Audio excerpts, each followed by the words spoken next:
A very good evening. You're watching India Today Go Live with me, Nabila Jamal. I'm going to take you through the top stories of the day. Let me start with the India-China standoff along the Sikkim border. Today, India Today was the first to break this news. We highlighted the skirmishes that took place between the Chinese soldiers, the PLA soldiers, and the Indian troops. So much so that 20 Chinese soldiers were injured. 4 of them from the Indian side were injured too. The scuffle took place as the Chinese was trying to sneak in. They were trying to sneak in along the borders of Sikkim.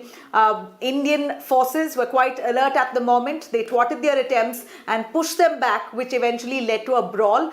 So much so that they had broken nose, broken bones. And in fact, the Indian army has now come out to acknowledge that there were skirmishes indeed. It wasn't publicized largely when it happened 3 days ago, but reports came in as and when. And today, the Indian army itself came out with a statement acknowledging that there was a scuffle between the Indian and Chinese troops. And eventually, the situation was resolved by some officials around the area from those commanders who stepped in and tried to resolve the problem as per protocols. So thankfully, Indian troops were quite alert and they ensured they could stop China on their track while they were trying to enter the Sikkim border. Remember, Sikkim borders are basically international borders. They're not even friction points. Like Ladakh is the line of actual control where we're still seeing hostile situations.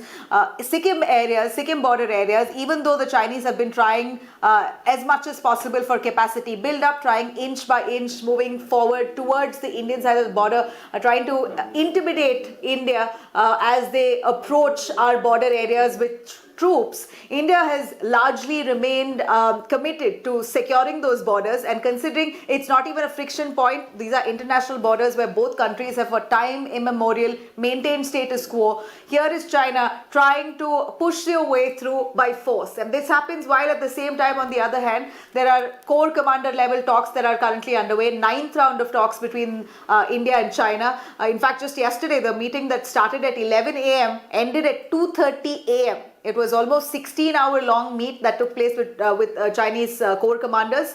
In fact, they've been trying hard to come out with a solution. It's been 9 rounds of talks and so far no breakthrough is what we believe. China has not maintained status quo. They're time and again trying to intrude and infiltrate even along the line of actual control. We're seeing the standoff there continue for 9 months now. So it appears that China on one hand will agree for talks and on the other hand will pressurize by trying to infiltrate along the border points. So China clearly is a difficult neighbor, isn't sticking to their ground, and hats off to India and the Indian army, Indian soldiers who are trying to ensure that they uphold border integrity and ensure that people in India, our borders, are safe. So while this happens, on the other hand, you have Rahul Gandhi, who today spoke up at a rally in Tamil Nadu where he said, if our farmers and our laborers are strong enough, then we don't even need our armed forces.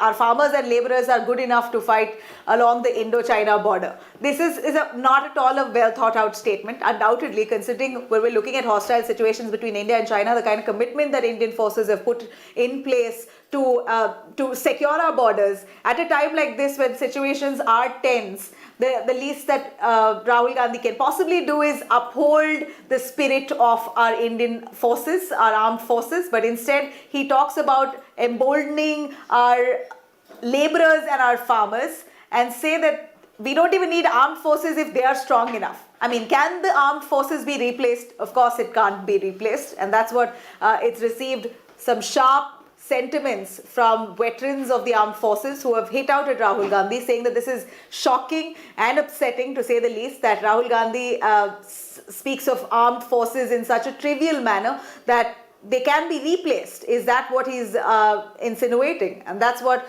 the veterans are not very happy with. In fact, they've condemned it, written to Rahul Gandhi, or written an open statement there saying that we condemn it and this is absolutely unfortunate. Many of the veterans also asking for an apology from Rahul Gandhi on that. In fact, there were a lot of talk about the opposition also. Rahul Gandhi time and again speaks about India and China. This time also he's spoken about the Sikkim clashes where he says BJP has been mum all along. Why can't Narendra Modi, the Prime Minister, speak up? So far he hasn't. At least now speak up after the skirmishes reported in Sikkim. Now to that, BJP is hit back saying that Rahul Gandhi speaks about India and China, but it was indeed the Congress itself who ceded enough and more land to China, be it Pakistan-occupied Kashmir or even areas along Arunachal Pradesh. In fact, here is an accusation that Akshay Chin as well, those areas which the BJP alleges the Congress has ceded to China. So when successive Congress governments who have come into power time and again have not been able to take Indian land back, what is Rahul Gandhi really speaking of Prime Minister Modi and his governance? This is BJP's backlash.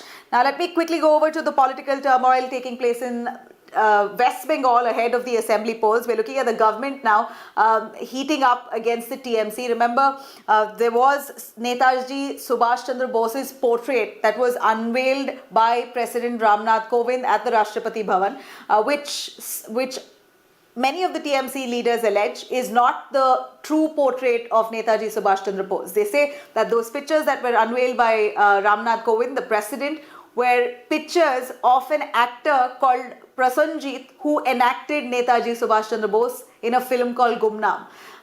They say that this is a fake picture, it's a false picture, this is the least that the president must know or his team must know and whatnot. Some heavy social media narrative that took place all through today, and now the centre has come out hitting hard at the TMC, saying that this shows how well researched the TMC is. In fact, the BJP also put out an actual picture of Netaji Subhash Chandra Bose, an old picture, to show that this is exactly the picture that was taken on as a painting. This picture was taken as inspiration to paint the portrait that was unveiled by President Ramnath Kovind. So they say that all this narrative about that it's a fake picture, it's a picture of actor Prasan Joshi, whatnot, that entire allegation is false.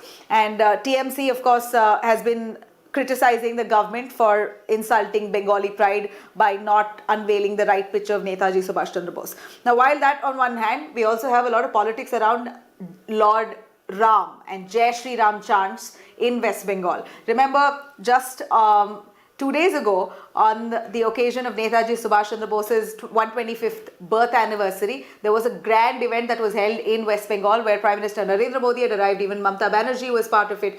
And while Mamata Banerjee was walking towards the stage, there were chants, Jai Shri Ram chants that were that filled the air, that really upsetted Mamata Banerjee, so much so that she refused to speak at that event, saying that she, in protest, because Netaji Subhash Chandra Bose stands for secular India and she does not want to hear any slogans like that, and that was done deliberately to insult her and instigate her, and therefore in protest she does not want to speak on that stage. She said, I'm sorry, since this is a was supposed to be a non-political event, a secular event, considering Netaji lived up to that ideology, I'm not going to speak on the stage, and she walks off. Now that has evoked sharp reactions on the BJP, asking her why is she so allergic with Lord Ram, with the name of Lord Ram. Why does Mamata Banerjee get so irritable when Jai Shri Ram chants are raised? Why does she get angry when Lord Ram's name is raised? Now this is what the BJP hits out, but on the other hand, the TMC reacting, saying the BJP has reduced, or rather right-wing extremists or vigilante groups have reduced the slogan Jai Shri Ram, which was initially used to greet people, now almost like a war cry, using it at various protests, using it at various stages, making it almost look like a war cry. Jai Shri Ram has been reduced to a war cry by vigilantes and right-wing extremists. This is a take of the TMC. They're saying that this has been done to constantly instigate and insult Bengali pride. Mamata Banerjee sticks to a stand while the BJP questioning her about what she really has against Lord Ram. Now also you have Mamata Banerjee today taking on the stage of Hooghly, saying that BJP is an outsider party and they've been insulting the Bengali pride time and again, and these are instances like Jai Shri Ram slogans that were raised, and constantly, even apparently according to the TMC, BJP has mistaken the birthplace of Rabindranath Tagore. They said, Mamata Banerjee says that Bengal was insulted as Rabindranath Tagore, BJP claims, was born in Shantiniketan. So a lot of confusion there, politics playing out on every single point that the BJP raises and the TMC raises, both of them indulging in war of words. And it seems like in assembly elections there is going to be really interesting to watch out for. West Bengal, very fiery speakers on both ends, indeed. All right, now quickly on the tractor rally that's been given a nod by the Delhi police. A massive tractor rally will be carried out by the farmers in Delhi tomorrow, 26th Republic Day. In fact, right after the annual Republic Day parade, which happens annually right in the heart of Delhi, the high security areas, right after that, the tractor rally will be carried out along the border areas. Now, I'm going to give you the route of the tractor rally because most of them have been asking about what are the routes that the farmers are going to take, just so that if you are plying along those areas, try and avoid it, considering the tractor rally will be on, you might just get stuck. So the tractor rally routes, let me tell you, is about a 100-kilometer stretch within Delhi, and that is, it starts from Ghazipur, Apsara, and then KMP Expressway, which will cover at least 46 kilometers on that route. It's on 3 routes. So the second route will be Singhu border to Sanjay Gandhi Transport Nagar to Kanjawala, and then again to KMP Expressway. This will cover about 60 kilometers route. And then the third route will be from the Tikri border all the way to Nangloi, and then Najafgarh, and then back to KMP Expressway. And this will cover about 63 kilometers stretch. So it's going to be very interesting, as there are going to be lakhs of tractors, rallies, the tractors that will carry out on that rally. In fact, the police have also given out strict orders to ensure that this is going to be safe. Farmers themselves have promised that they're going to ensure it's going to be safe. They've hired 3,000 volunteers. When I say hired, they've taken help of external security agencies. The farmers have hired external security agencies to keep a watch and vigil on the tractor rally. They've given out a list of do's and don'ts. Anyone carrying weapons, doing drugs, trying to instigate, create trouble will be strictly acted upon. The farmers have already declared that they won't be spared. In fact, a lot of talk about the way the tractor rally will be carried out. No tractor must overtake the other tractor. A national flag is a must on the tractor. You can't go beyond 15 kilometers per hour, maximum 10 to 15 kilometers per hour. That's the speed they're going to go with. So it's going to be symbolic and peaceful, and a way to express their dissent on the farm laws on Republic Day. The farmers have finally gotten their permission after much thought and plan. Now, to ensure security is in place, the Amit Shah Home Minister has now just met with Delhi Police Commissioner along with the IB Chief and a few other important security personnel. They're going to be discussing about law and order situation and security issues for tomorrow. Remember, the police department are going to be overburdened, considering they're already going to be dealing with Republic Day celebrations, and now they have this. They have the tractor rally also to handle. So it's going to be a mammoth exercise, but Delhi police seem like they're planned. Now, again, let me tell you that there's a lot of talk about external elements, about 308 Pakistani Twitter handles, I believe, reports coming in that are trying to instigate farmers and the farmers' agitation through Twitter and social media platforms. There could possibly be some troublesome elements which the police are monitoring. There are drones also that are going to be flying above to oversee the farmers' protest and ensure all is well and it's all peaceful. Now, while farmers' protests are happening in Delhi, you have at least 50,000 and more farmers in Maharashtra all the way to Azad Maidan. They've all taken a march to Azad Maidan. They've come from 21 districts of Maharashtra to Mumbai, to Azad Maidan, in solidarity to the farmers protesting in Delhi. And they also have the same grouse and the same demand. They want the farm laws to be completely quashed. In fact, from Nashik alone, 15,000 farmers have come to Mumbai to condemn the farm laws. So all in all, 50,000 odd farmers who are now wanting to walk all the way to the Rashtrapati Bhavan. They want to the Raj Bhavan, beg your pardon. They want to go meet with the governor, Bhagat Singh Koshyari, but unfortunately, the governor is in Goa right now. He's also a governor to Goa, so he's not available in Mumbai as of now. There was a lot of backlash with the ruling government saying that the governor Bhagat Singh Koshyari has time to meet Kangana Ranaut, but he does not have time to meet the farmers. That was the talk. In fact, here you had Ajit Pawar, who was the NCP chief. He himself was part of that entire protest with the farmers congregating at Azad Maidan. You also have the Mahagadi partners, Congress completely in support of this protest, and of course Shiv Sena also.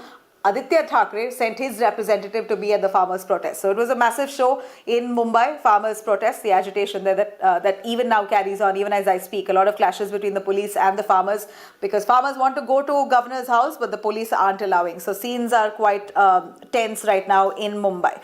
Now, quick word on the Tamil Nadu politics that we see as the assembly polls are approaching. Rahul Gandhi there heats up the stage by saying, lashing out at the BJP and RSS, calling the RSS Nikkarwalas, saying that Nikkarwalas can't decide the future of Tamil Nadu. It is for the people, for the youth of Tamil Nadu to be deciding the future of the state, not for Nikkarwalas to be deciding. Now, we do know that it's the Nikkarwala, basically, it's the he's referring to the erstwhile dress code of the RSS, and he accuses BJP of being in cahoots with the RSS and trying to ruin the peace of the country, saying that the BJP along with the RSS is trying to divide India. That's what Rahul Gandhi said on a stage in Tamil Nadu as the poll stage in Tamil Nadu heats up. This is the reactions coming in. Khushbu Sundar, BJP's spokesperson there in Tamil Nadu, says that Rahul Gandhi is a complete failure and he's only showing fake love towards the state only because the polls are approaching.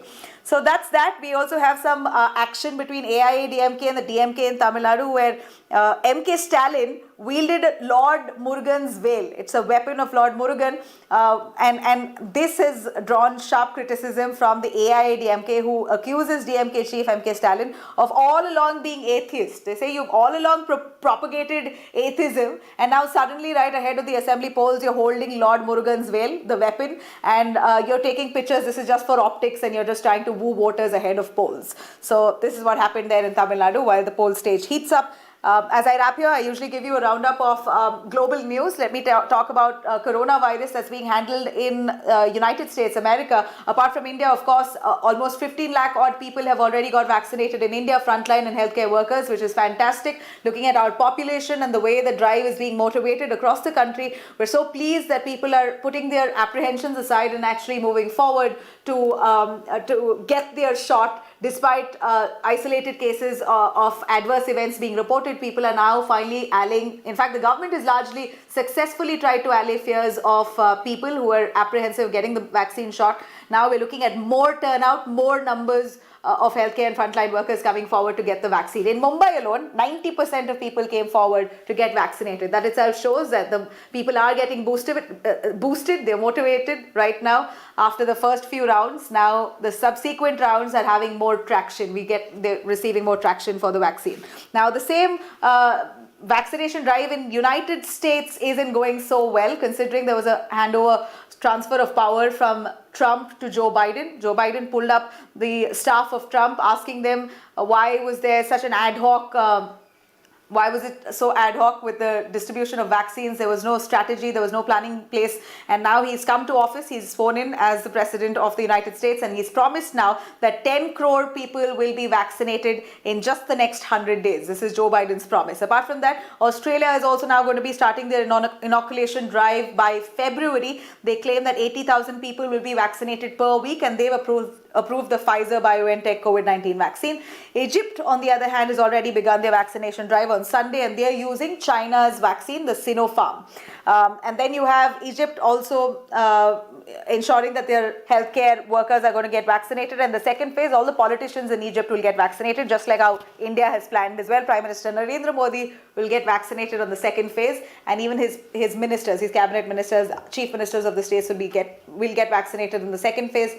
And then you have Israel, who started their vaccination program, and they're going to be vaccinating people from the age of 16 to 18 years. And the government now describes the effort as excellent, as they've already managed to vaccinate at least 25% of people so far. So that's that. And I'd always wrap it by saying, you be careful, whether vaccine or no vaccine. It's important to ensure that you keep your social distancing, your face mask, your hand sanitized, because that's possibly the only best social vaccine that could possibly work.